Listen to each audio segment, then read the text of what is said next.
When I was a boy of 14 years of age, in fact, it was during Christmas vacation, I was talking to my father one night, and I think he'd been watching me eat all of those holiday treats because he, right out of the blue, said, I bet you can't go a whole year without eating any chocolate. I didn't think about it too much, and I just said, oh, I bet I can. And so he says, well, I dare you.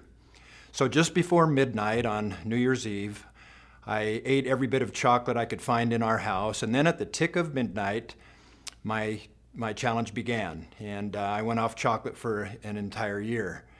I'll admit that at first I went through some withdrawals, and I hadn't realized how much of the things I really enjoy had chocolate in them.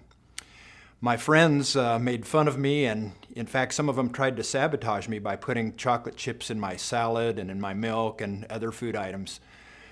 But I want you to know that I did it. I didn't slip, I didn't cheat, and went a whole year without eating chocolate.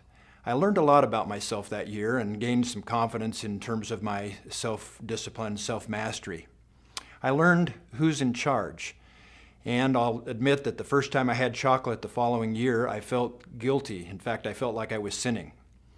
Several years later, I was living in New Zealand and walking down the street with my best friend one day and found ourselves in front of one of their famous pastry shops.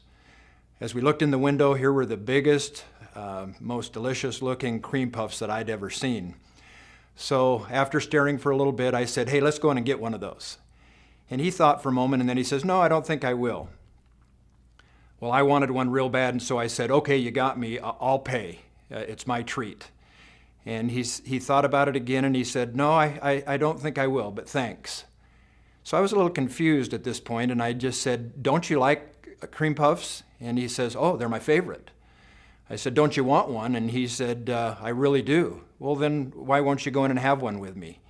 He said, well, I just want to be able to prove to myself that I can overcome some of my desires and that I'm in charge of my appetites at this point. And so since that day, which was 45 years ago, every year I swear off something that I really desire, that I really like, for the entire year. I've gone off chocolate probably 15 or 20 different separate years. I've gone off soda. I've gone off potato chips and French fries, desserts, ice cream. Last year I went off salt. I just couldn't salt anything. I know there's a lot of salt naturally in things. This year I'm off soda of any type until the end of the year. It's just me trying to show that I have control of me.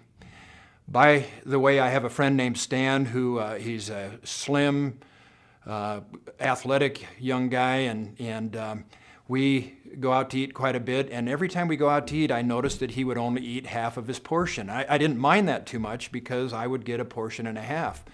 But finally one day I asked him, what's the deal, Stan? How come you only eat half a portion?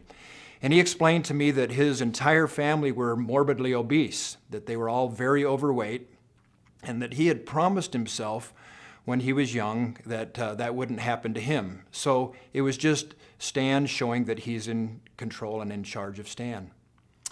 Like the old cartoon that we've seen where there's an angel sitting on a person's shoulder and on the other shoulder is the devil, just trying to convince us on things that we should do. The devil is always trying to get us into instant gratification, and in food that'd be sugar and grease and salt. And the angel is trying to tell us what the consequences are and what things really bring lasting satisfaction. To one, we would be a slave, and to the other, a master. It really comes down to who's in charge. So which is it? Is it the Twinkie or is it the apple? Is it the soda or is it the green drink? Is it the fries or is it a handful of nuts? You'll be the one who makes the decision, and you'll face the consequences. Who's in charge?